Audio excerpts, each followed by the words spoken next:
Delhi IAS coaching centre कांड का UP से कनेक्शन सामने आया है।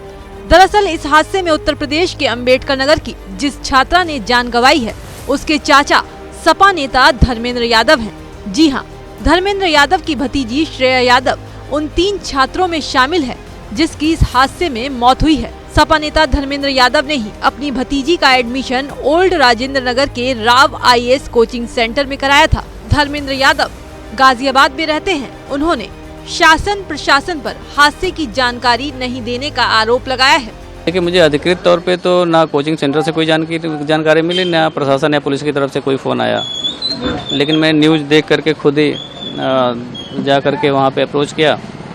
तो वहाँ पहुँचने के बाद डीसीपी साहब थे मेरे ख्याल से। जब नाम पूछा उन्होंने मेरा, मैंने बच्ची का नाम बताया, तो बोले कि एक बार आप जो है आरएमएल में जाकर देख लीजिए। तो रात तकरीबन 2:30 बजे मैं यहाँ आ गया था। तो मोचरी में 3 बच्चों की डेड बॉडी रखी थी, 2 बेटियाँ थीं और एक लड़का था। तो उससे मैंने कहा कि मैं एक बार मुझे चेहरा दिखा दो, मैं पहचान लूँ। तो बोला सर ये पुलिस केस है, हम दिखा नहीं सकते। फिर बोला एक पेपर है मेरे पास, आप उसको देखना चाहें देख लें। तो उनमें 3 बच्चे थे, एक श्रेया यादव भी नाम लिखा हुआ था।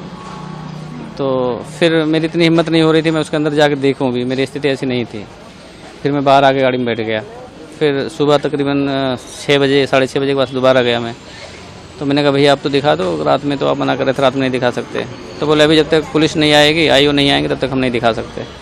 श्रेया यादव के चाचा ने अपना दर्द बयां करते हुए ये भी कहा कि कोचिंग मालिकों के खिलाफ केस दर्ज कर सख्त कार्रवाई होनी चाहिए ताकि दोबारा इस तरह के हादसों में किसी की जान न जाए, क्योंकि एक जान की कीमत वही जानता है जो बच्चों को पालता है। देखिए मैम, ऐसा है कि इस तरह की घटनाएं जब होती हैं, मतलब किसी वजह से किसी की जान चली जाए, बिना किसी कारण की जान चली जाए किसी की, मतलब बदइंतजामी से, और एक जान की कीमत तो वो जानता है जो माँ बाप जिस बच्चे को पैदा करते हैं, पालते पोसते हैं, बड़ा करते हैं, तो उसकी पीड़ा तो वही जानते हैं। अब जो सिस्टम की जिम्मेदारी है, वो सिस्टम को अपने जिम्मेदारी को लेना चाहिए।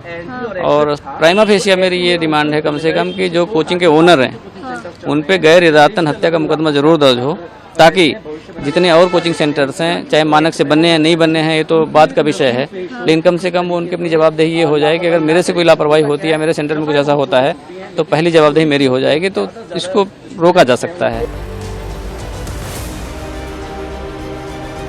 वहीं कोचिंग हादसे में जान गंवाने वाली यूपी की श्रेया के घर वालों का रो रो कर बुरा हाल है।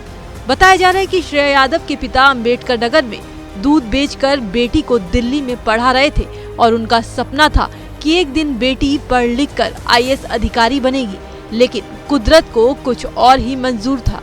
सरकार से हम सबसे बड़ी मांग की है कि ऐसे संस्थानों को बंद कर दिया जाए जो बच्चों को हमारे बच्चे हमारा भविष्य है, हमारे भविष्य के साथ वो लोग खिलवाड़ करते हैं पैसा कमाने के लिए। उनको जब बेसमेंट में पानी भरता था बराबर रेगुलर, तो उनको या तो क्लास 1 महीने बंद कर देना चाहिए था, या तो दूसरी व्यवस्था देनी चाहिए थी। बता दें कि दिल्ली नगर निगम ने राजेंद्र नगर में हुए हादसे के बाद अब कार्रवाई शुरू कर दी है। नियमों का उल्लंघन करने वाले कोचिंग सेंटर के खिलाफ कार्रवाई की जा रही है। इसी सिलसिले में अब तक बेसमेंट में चल रहे 13 कोचिंग सेंटर्स को सील कर दिया गया है।